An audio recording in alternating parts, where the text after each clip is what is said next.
The Short Game is listener-supported on Patreon. If you'd like to support the show and join us on our Discord, head to theshortgame.net or patreon.com/theshortgame.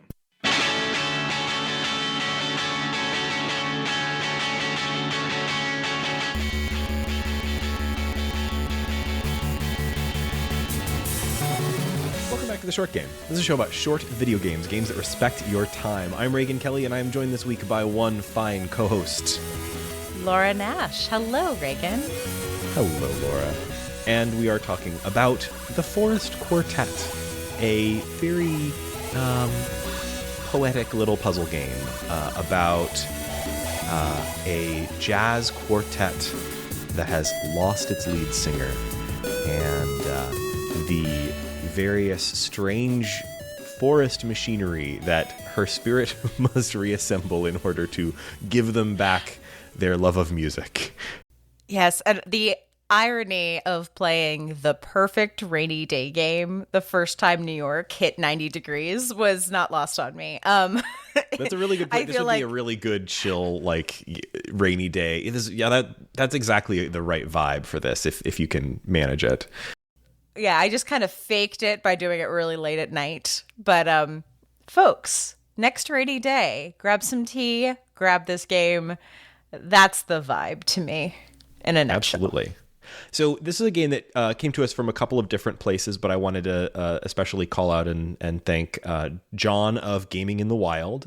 He's a friend of the show and patron, and he has a great podcast as well. So if you like indie games especially, and if you like the vibe of this game, this is a very John game to me, because John's whole show is this sort of like single person talking quietly with a nice accent into a microphone and telling you about the upcoming indies. I mean, if you love nice accents calmly talking about things, that is this game in a nutshell.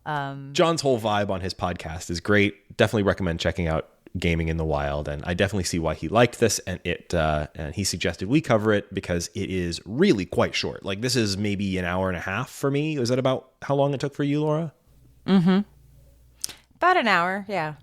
A little more. So this is also a Danish game. It's from a bunch of developers that call themselves Mads and Friends in Copenhagen, and published by Bedtime Digital Games. And interestingly, it's kind of like a family affair. Like this, the main developer's name is Mads Van Holt, but there's apparently his father is the composer, and the voice of is Casper Van Holt. And the voice of the main sort of singer, the main character that you play as the spirit of this deceased singer, who has some beautiful singing in the game, is his sister Nina Van Holt, who performs under the name NV4 apparently, and has a really lovely voice. And actually, they had quite good, I thought, voice actors for this. They have a kind of an understated, very So it's a good sort of understated, naturalistic sort of vibe to the voice acting, and it's a pretty basic game in terms of story. There's not like a ton of dialogue or anything, but we'll talk through it a little bit. I think they nailed a vibe with this. It's definitely got this sort of forest vibe, I guess, is all I can say. Well, I think sometimes voice actors can come in a little hot in games. They can be a little bit of forcing, a little bit more performative, which is a funny thing to say about actors, but I hope you know what I mean. But this game, most of the dialogue you hear is from an interview that is supposedly on Danish radio in English. And it feels like a bunch of people in a room talking. It feels like people having a conversation that know each other well, that's a little bit, it's being recorded and it's talking a little bit about mental health, so people are a little shy about it, but it doesn't seem very heightened like many of these games are. So it really goes along with like the wandering through a forest vibe. I have played games where there is a vibe in the game and there is a vibe in the voice acting and there is a mismatch. This one feels very of a piece. Yeah, it is kind of interesting though, because it's sort of telling its story through this voiceover that is, like you said, like a NPR style radio interview with the band that happens presumably before the death of the main character, and then also with scenes that are, you hear a little bit of sort of dialogue that's between the characters after the event of the death. We actually don't learn that much about the death itself, and I think it's sort of outside the story of the game. It's sort of, we're really focused here on the three remaining band members. There's a keyboardist, I think like upright bass player and drummer, and then Nina. I think she's the only one who's. I think they do have names, and now I can't remember them. So apologies there. Kirk was the piano player, but Nina was the saxophonist and also the singer. And It said in the beginning she dies of a rare disease. And the whole premise is trying to get the band to do... the band lives in the forest. They've kind of gone to live in the forest from the city. And because the hustle and bustle of Denmark is too much. And so they must go to the forest. Sorry, that is definitely my New York City bias talking. I know, right? But they live in the forest, and then Nina passes away of a rare disease, and they want to do a memorial concert for their friends and fans, and they're having trouble doing the concert. That's the plot. Yeah, and but the actual action of the game, you're playing as Nina, or as Nina's spirit. By the way, I think I would compare this in terms of like gameplay most to some other very visual and sort of imagery based light puzzle things. The thing that sprung to mind for me was Gris. Do you remember Gris, Laura? That was 2D. This is 3D, but it's similar kind of thing about like this. It's a game that's only partially representative. Lots of imagery that's sort of heightened or meant to represent elements of the character's mental health. And you're also sort of playing as a floaty woman moving around doing little floaty puzzles. That may sound dismissive. That's not really my intent. I liked Gris. I think I like this better than Gris. Gris was very cool looking, but I think I didn't quite vibe with it quite the same way.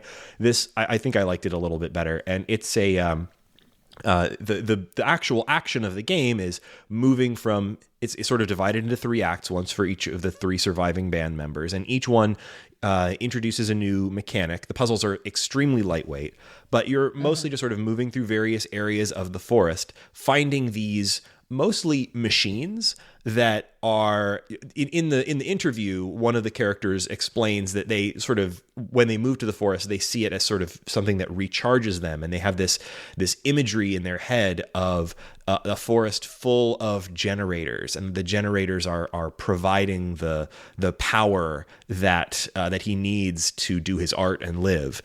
And and then Nina, her spirit, is going around, I suppose in the forest, but also in the heads of these characters, fixing the generators. They are these sort of fanciful devices with like weird spinning widgets and fans on them that glow when she sings at them. And so, you're just sort of floating around doing very simple, but, so pretty enjoyable little puzzles to try to repair the sort of mental landscape of the 3 other characters. Yeah, it's a physical model for the 3 different types of issues there that are resurfacing because of her death. Like the forest healed them and let them be their best selves. But now that she has passed and she was kind of the glue that held the band together, she's going around and repairing the machines that are the mental models. So for one, it's generators. For another, it's like a pipe system. I won't go into all 3 because I think that's the second one in particular was my favorite because it was so surprising. But they're physical manifestations of the demons in their heads or their worst selves. And she can, because she's passed, she has the ability to kind of manipulate that. It's not as literal as some of these puzzles we've done in the past, where it's like you go back in the past and there's giant versions of the things you played with as a child. Like, it's not that kind of thing. It's all very abstracted, which I thought lent itself well. You often don't know what you're doing until you get the interview after the first or second puzzle solve where they explain the meaning of the thing you've been doing, which I liked that ordering personally. Yeah, it's also just an extremely visually beautiful game. It's got a little bit of sort of it's not like ultra high resolution textures or anything. It doesn't look ultra realistic. But it's still quite detailed. Lots of detail in things like the trees and some of the objects. You get to see like peeks into some of the characters' homes and see things like very lovingly crafted and detailed stereo setups and things like that. So you get a lot of like really nice detail, really visually attractive. And I'd especially say that like they did an incredible job with like particle effects with this game. I was going to say the glow's so good. Yeah, it's very glowy. There's, bits where, for example, there's like clouds of butterflies that are very beautifully rendered. It's just a very visually nice looking game. And so all that is sort of part of the vibe. If you're wanting something that's just like a sit down and chill with about an hour and a half of a game that is, on one level, it kind of can play just sort of like, this is a cool vibe to play a puzzle game thing. It does have this theme of grief. Sometimes I bounce off of things that are really about death, that have this sort of dour, feeling of like, how will we go on? Sometimes that bothers me, and there's some personal stuff for me with that too. Depends on the type of death or what have you. The fact that this is just sort of like, it's not about the death, it's not about loss even exactly. It's just sort of about like, Nina was so clearly the person who brought these 4 or 3 other people together and gave them, a new direction in life. And part of that was just putting them in this new setting. They all came together to live in the forest. I think it's all a little goofy, like the whole idea of like, the whole band is going to move to the forest. And they all have individual houses. I was like, this band would live in a big cabin together. Which don't seem to be attached to any roads. Yeah. No, but it's fine. Don't worry about it. Yeah, don't worry about it.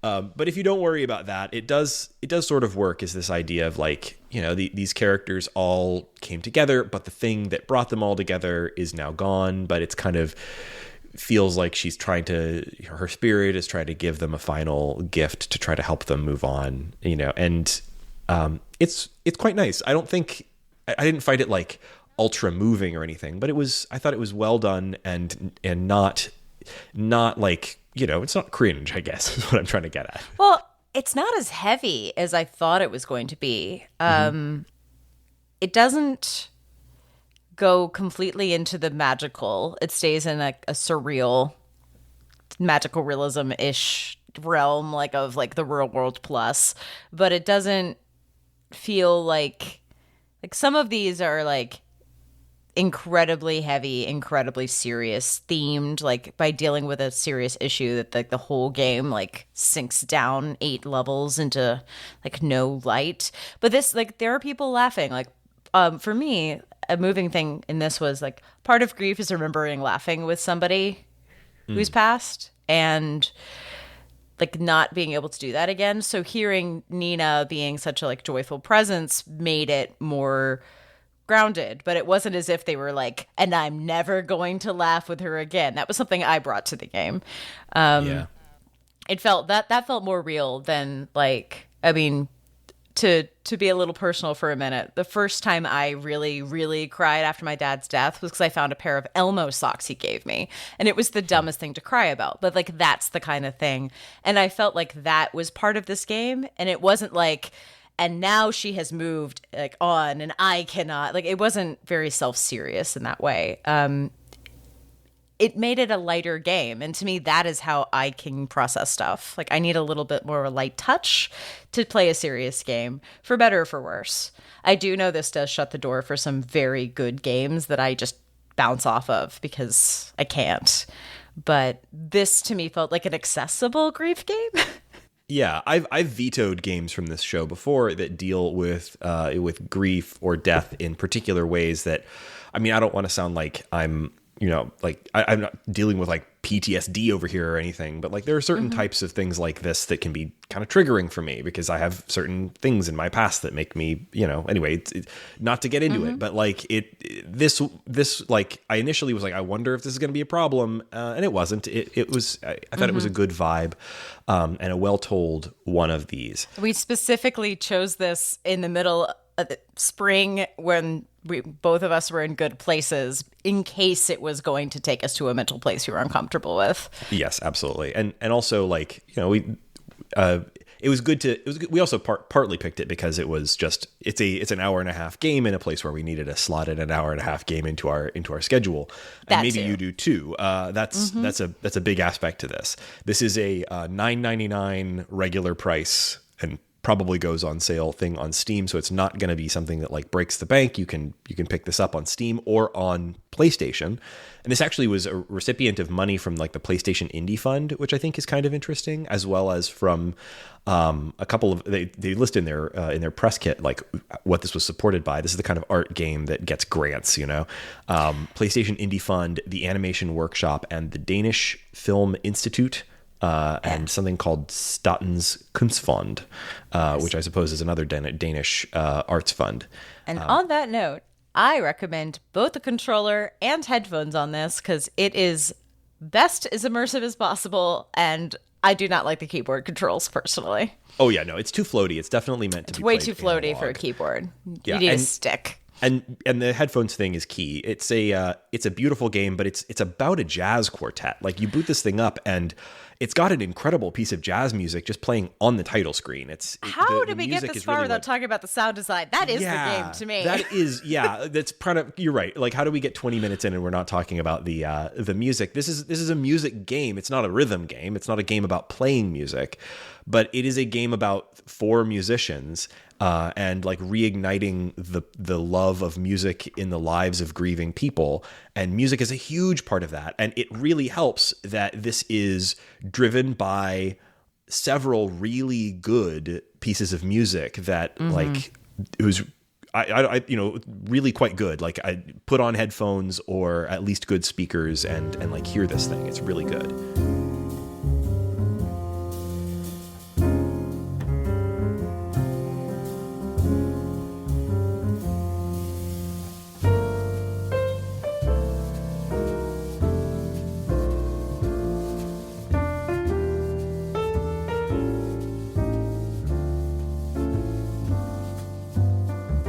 As you're interacting with the puzzles in the world, the controls have little bits of like choral music when you hit the spin button, or a little tink, like, or even theremin.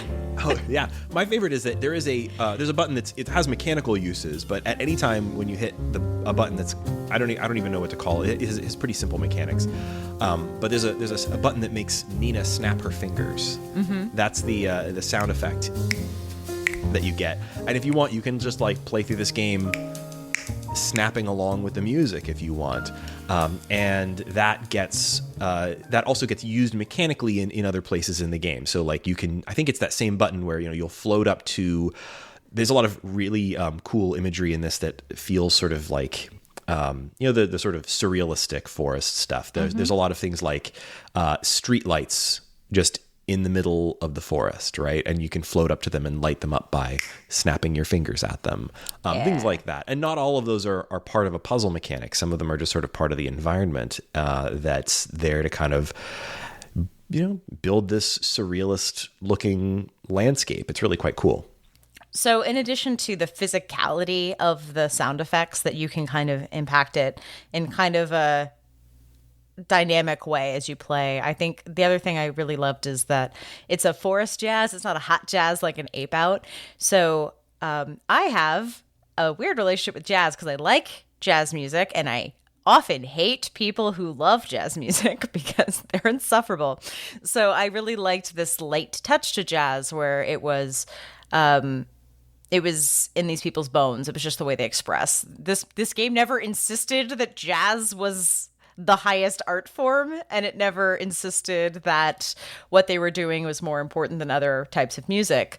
Jazz is their medium, and it was that same lightness that I really appreciated. I dislike the pretentiousness of jazz. I like to enjoy it peacefully. I've had that kind of problem where, like, I feel like it's hard to get into jazz as someone who's not like like classical music. It feels like the kind of music that expects you on some level to be educated about it in order to enjoy it. There's something about, like, just popular music genres like pop and rock and so on that are like they wear everything that you need to know in order to appreciate the music kind of on their album sleeve, so to speak. But like the jazz isn't always like that. I've certainly had jazz albums I loved and enjoyed over the years, but like if I was like, I want to hear some new jazz, I don't really know where that lives. It's like going to a bookstore and looking in the poetry section, and you're like, I don't know how to pick a book from the poetry section. Like, that's how I feel when I go to a jazz section. Even though I have a deep-seated, like, I have a lot of roots in, like, standards of the 20s and 30s and 40s, which a lot of them are jazz inflected. So I have a better base than most, but I'm going to grab an album from 1937 rather than something modern, because I don't know what's happened in the last 60 years, 80 years, 90 years. But I felt like this was a very, just like it's accessible Grief Story, it felt like accessible jazz. Like, this is very vibey jazz. It's not elevator music. It's interesting. It's got a lot going on. And it builds. It's not super repetitive. But I don't feel like the game thinks it's smarter than me. Yeah, I think that's a good way of putting it. It's definitely like, it felt like I was being brought into the jazz thing more than I typically feel with that genre. So I like that about it a lot. And it helps that it has several really good jazz songs, as we mentioned. Especially, I really thought that that this is a game about bringing musicians together for a concert, and of course, it ends with a concert, which is those musicians playing a pretty much non-interactive sequence where those musicians play a song, and the song is great, and Nina is present and singing, and it's a beautiful piece of music, and I thought it was really, really kind of a good song. I don't think it's a spoiler to talk about this. We don't really need a spoiler break on this probably, but it's a really, really nice piece of music. And it's made me think like I need to track down the soundtrack for this, which is probably on Steam. I'll just go and look. But I mean, it's beautiful. I think the thing I've been cagey about is the puzzles and how they show people's minds. It's not Psychonauts. It's not like you're suddenly going to another plane of existence. It is it's Yours on the Forest. But you get a payoff in here where you get to see the ideal state of their minds as they play, and an entire jazz song plays with Nina's voice, and it's very beautiful. There have been games that ended a song where the song was just fine and it felt bad, to be like, cool, this all culminated in something that was mediocre. This feels like the correct payoff. It is a really peaceful song. It's not an ambitious song. It doesn't open any new tabs in your brain. It really seals the game nicely. I don't know if I've ever heard the phrase "doesn't open any new tabs in your brain," but I think I really like that. Thank you, Laura. I've got too many tabs opened right now. So yeah, I already mentioned, but just to recap, this was the Forest Quartet. You can find this on Steam and on the PlayStation Store, and I would definitely recommend it for folks. It is about $10 in its regular MSRP, and I think folks should probably check this out. It takes about an hour and a half ish, maybe 2 hours to complete, depending on how quickly you float through its various puzzles. And given this is an especially short game and probably an especially short episode, we've got plenty of time, and also just the two of us, so we've got plenty of time to talk I could keep talking about my feelings about jazz for another 30 minutes, but that would be terrible audio. That's another podcast, I suppose. So we should have plenty of time for what's making us happy this week. And I never like to go first, so I'll call on you, Laura. By default, you're it. What's making you happy this week? Well, it is officially in the 80s at the moment in New York, which is beautiful. I'm enjoying being able to finally put all my winter clothes under the bed and swap the wardrobe, which brings with it all the like outdoor activities. The cherry blossoms are in bloom in the park, and they've reopened the dog beach, which is my favorite thing in the world. Wait, what is it? Have I explained this No, I don't think you've explained the dog beach. So I live by an entrance to Prospect Park that it's around a baseball field. On the other side of the baseball field is a section of the lake where there's a little gate. Like they've put a little fence in the water that goes all the way down. And there's a little beach and there's some benches. And it is a off-leash area for dogs to go in the water. And it, at the height, like the warmer it is, the more chaotic it is. So right now, because it's still a little chilly, there's maybe about 4 dogs in the water. But I have been there where there's like 20 dogs fetching balls, doing sticks. There's a woman whose dog passed away who brings every year like 30 purple tennis balls on May 1st and like anniversary of her dog, and puts them out. And so everyone can grab the balls, and the purple tennis balls are used until they've all been lost to the water or dogs running off with them.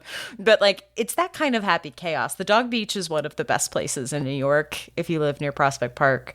And it closes during the winter, and they close off the baseball fields to resod the lawn. And it's just like the saddest thing. There's nobody playing baseball or rugby or like people play cricket on those baseball fields. It's pretty amazing. But the thing I've been saddest that's closed is the dog beach. And so I went by, because I do that walk on lunch breaks often, just to like leave my house, quite frankly. And there were 3 dogs, 2 big ones and 1 small one in the water. And it was excellent. I like to, if you do go to the dog beach, the pro tip is don't sit on the benches, because that's where you get wet, because all the dogs come out of the water and shake. Go sit under the tree, and you are far enough away that none of the wet dogs can touch you, but you still have a perfect view, and also no one's going to think you're weird for watching dogs that don't belong to you for 30 minutes at a time. So That's her right there, officer. That's the woman who's been watching my dog. That's the woman who's going to steal the dog. It's excellent. The dog beach is wonderful.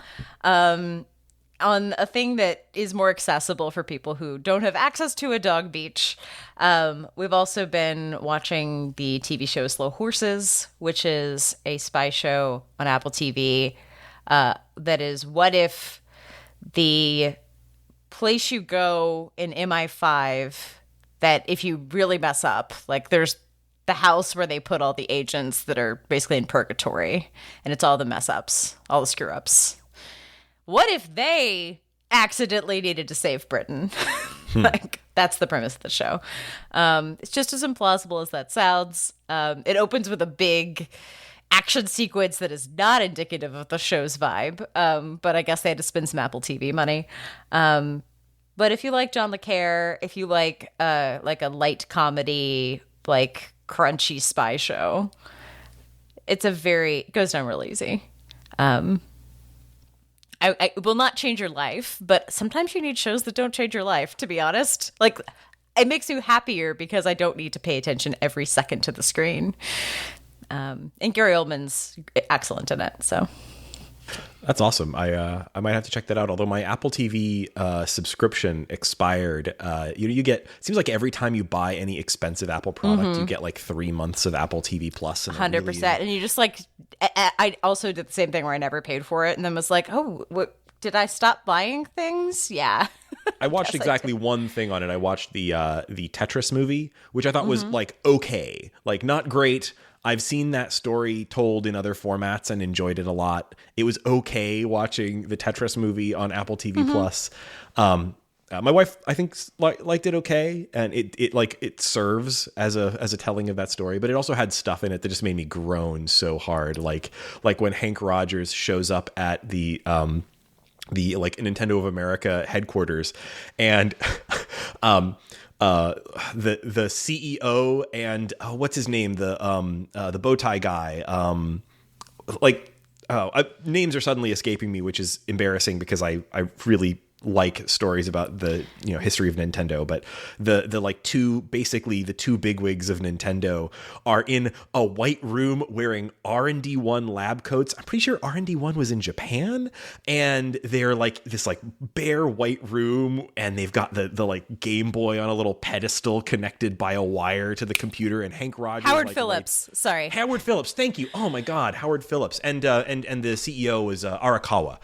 And they're like there, and like it's just the two of them. There's no other employees in all of Nintendo, and they're like in the white room programming a Game Boy with a weird old computer, and Hank Rogers codes up, like modifies his PC version of Tetris to run on the Game Boy with like 3 lines of code change, and of course it looks identical to like the final. Sure, that's how new versions for new devices work. That whole moment was like, and then like Arakawa and Howard Phillips like follow Hank Rogers around for the rest of the movie like little silent dogs. The whole thing made no sense from like lots of really goofy stuff in it, but overall, it's like a really cool and dramatic story, and I'm not making this my what's making me happy this week, but here I am talking about it. Just read the Wikipedia article, and also, what is the ideal? Why are there so many intellectual property thrillers coming out right now? I mean, there's an entire Ben Affleck did a movie on Michael Jordan getting paid money for Air Jordans. I've not seen that, but that's pretty weird. I think apparently people do it's quite like good. Business stories. It has Viola Davis as his mom. Oh, business stories can be pretty dramatic. If you're interested in the story, I would, rather than watching the movie, which was okay, like it's fine, but I would actually recommend that BBC did a documentary several years ago called Tetris from Russia with Love, and it's an hour long. It tells the exact same story with Hank Rogers in interviews mostly, but also like archival video, and like they visited Russia to take video of some of the places that were involved in the story and so on. And it's an extremely dramatic and interesting story. At least if you're interested in Nintendo history or video game history, it's maybe the most dramatic origin story for a mainline Nintendo game. So I would definitely recommend people check it out, but and it's on YouTube in full. So search for Tetris from Russia with Love, and you'll find 2 or 3 versions of it on YouTube uploaded by various different pirates. So I might recommend that over the Tetris movie. Fair enough. But what is actually making you happy, if not the Tetris movie? Oh, right. So I'm admitting defeat. No, it's okay. This is something that happens to me from time to time. Every now and then I play a game and I'm like, I'm really enjoying this game. Hey guys, we should play this for the show, because every game that I play, of course, I naturally want to turn it into content. And that's not always, strictly speaking, possible, because sometimes the games that I pick or am interested in just don't seem to spark interest in my co-hosts. And fair enough. We all have those things, right? So I was going to recommend a game this week that I don't believe we'll be doing an episode on, but I've been thoroughly enjoying. And that is Curse Crackers, For Whom the Belle Toils. I don't remember where I saw this game initially, but the visuals were definitely what drew me into it. Curse Crackers is a game that is very clearly trying for a Game Boy Color 8-bit style. It's got on the Game Boy Color, they had a lot of very specific color palette, lots of usually like kind of unnaturally large like character sprites given the small screen.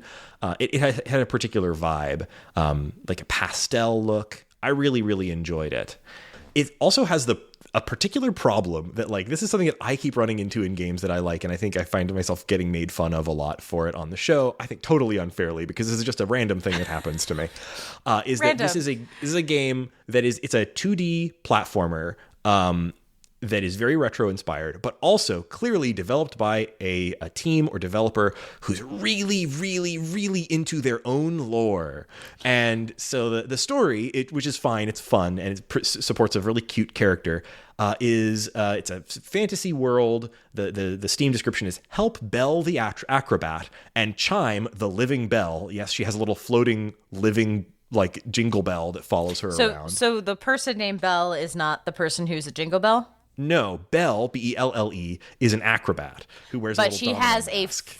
the woman named Belle has a pet Belle Named Chime, naturally. named Chime. Correct. Just And checking. at the very beginning, first, at the very beginning of the game, there is about a 3 times as longer than it needs to be cutscene explaining the history of the world going back into into antiquity, about the dragon that might be misremembering the details. A dragon created the world, and there were multiple gods mentioned by name. And the dragon, there was a great battle, and the dragon shed a bunch of scales, and the scales became legendary warriors with great powers. And then all of the scales have disappeared, and et cetera, et cetera. We're thousands of years later. Why did I need to know any of this? It's completely, but like the developer clearly they like their world here, despite the fact that this is a game that plays Mario style, as you get a map. There's a bunch of nodes on the map with little levels. Why did they keep trying to shove so much lore into Mario platformers? And the story is, my boyfriend was kidnapped, and I need to go after the bad lady with the bunny ears to try to get my boyfriend back. That's all we needed, man. Like, I didn't need to know anything about this backstory. If you wanted to hide that in some lore book or something, sure. But like, I was like, it took like 10 minutes to get into the game. Like, I didn't get to hit a jump button until I'd learned everything there was to learn about this particular dragon and its skin condition. Anyway, great game, I think. I'm really enjoying it. It's from a developer called Color Grave. It's published on Steam. As far as I can tell, it's only on Steam, not on consoles. But they do have a demo. So if you're curious and want to give it a try, it's $15 on Steam. On How Long to Beat says 5 hours for this, and I don't actually know how true that is. Because there's only like 1 or 2 people who've reported time on this, and I haven't finished the game yet. I've only put about 3.5 hours into it, so I will report back, or I guess upload my times to How Long to Beat once I finish it. But I just wanted to give it a thumbs up. I'm really enjoying it. I keep going back to it every time I finish, something else. It's just a fun little platformer with cute characters. So A+. And I think that's about it for this week. It's a short one because we got a very short game and just the two of us to talk about our happy stuff this week. So we'll leave you here. Thank you so much for joining us on this episode of The Short Game. You can find our show on the internet at shortgame.fm. That's the new site. We've got all the different links and buttons that you could need there for subscribing in various places, and link off to our show notes, our searchable show notes page, links to all of our various socials. I'm on Mastodon. Laura, where are you? On Mastodon, because although Twitter's more fun, it is unstable more and more by the day. And getting weirder every day. And getting weirder. Just the weirdest, most nightmare decisions being made. Yeah. It's getting weirder and worse and worse and worse and worse every day. Mm-hmm. So, Mastodon is good, guys. I think so anyway. If you need help getting set up on Mastodon, I'm happy people are to more help. serious, but It also depends on who you're following. I'm having a great time with some weird shit posters on there. So I should just look at your list and steal it. But let's see. You can also find us on Patreon, which is, of course, linked on shortgame.fm, but patreon.com/theshortgame. All of our patrons, and even just $1 a month, get access to our Discord, which is where we talk about the show, we chat about what's coming up next. And it's a great place to give us feedback or suggest games. We have a great little community there, and we would love if you would join us. That's about it. I already mentioned our socials, so I guess I don't have to do that. So I guess thanks very much for joining us on this episode of The Short Game. Bye, everybody. Enjoy some good jazz.